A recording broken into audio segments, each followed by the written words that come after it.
দিতে চাই যে আমাদের যে অধিকার যা ছিল, শিক্ষার সুযোগ সংকুচিত হচ্ছে, স্বাস্থ্যের সুযোগ সংকুচিত হচ্ছে, পরিষেবা পানীয় জল নিকাশি বন্ধ হচ্ছে।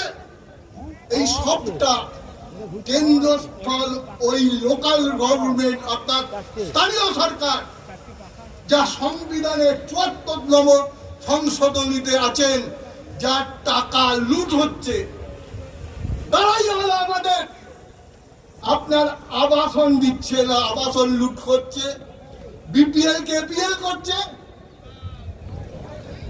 স্বাস্থ্যসাথীতে সদুপযোগ করছে, রেশন কার্ড থেকে বঞ্চিত করা হচ্ছে।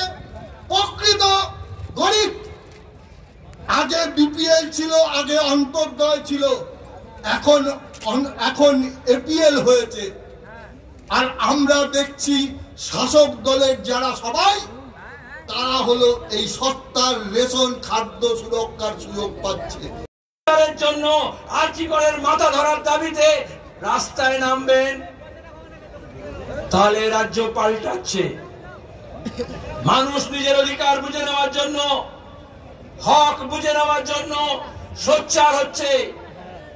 2011-র পরে এখানে যখনই আমরা ব্রিগেড দেখেছি, রাস্তায় কত আক্রমণ, বাড়িতে হামলা, হুমকি, যে বাসে করে এসছে তার উপরে হামলা।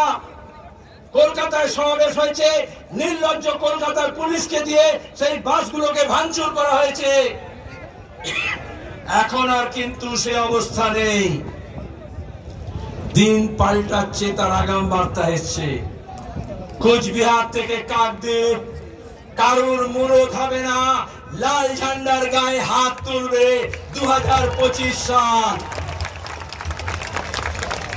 খেটে খাওয়া মানুষ, গরিব মানুষ, সবহারা মানুষ যখন এক কাট্টা হয়, তার যে শক্তি, সেই শক্তির মোকাবিলা কেউ করতে পারে না।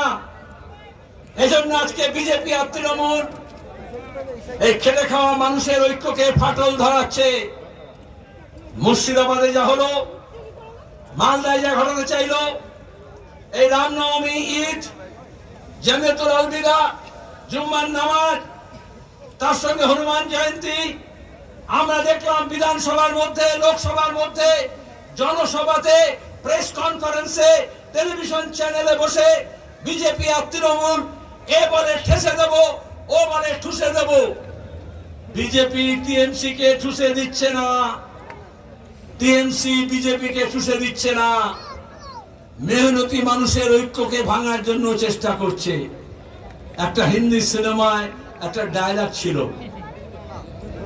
নায়ক বলছে हम तुमको पानी में डुबो के मार देंगे, ভিলেন বলছে हम तुमको पानी पिला पिला के मार देंगे।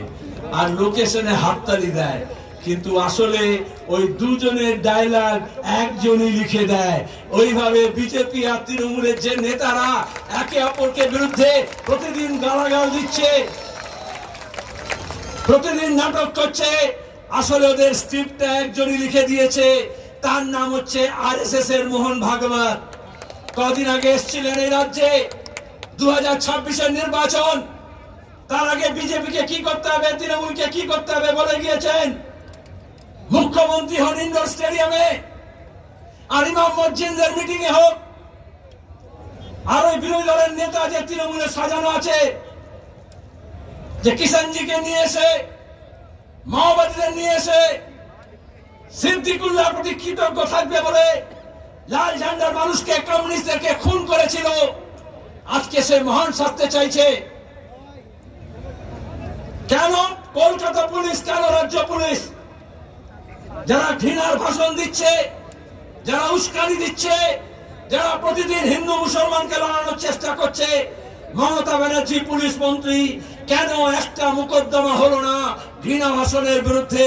আমরা এই ব্রিগেড থেকে দাবি করছি, পশ্চিমবঙ্গের বুকে সম্প্রীতি ঐক্য ভাঙার জন্য যে হিংসা ছড়াবে, এই পুলিশকে বলছি তার বিরুদ্ধে মামলা মোকদ্দমা করতে হবে। আর নাহলে আমরা গোটা রাজ্য জুড়ে সব থানা এফআইআর করব।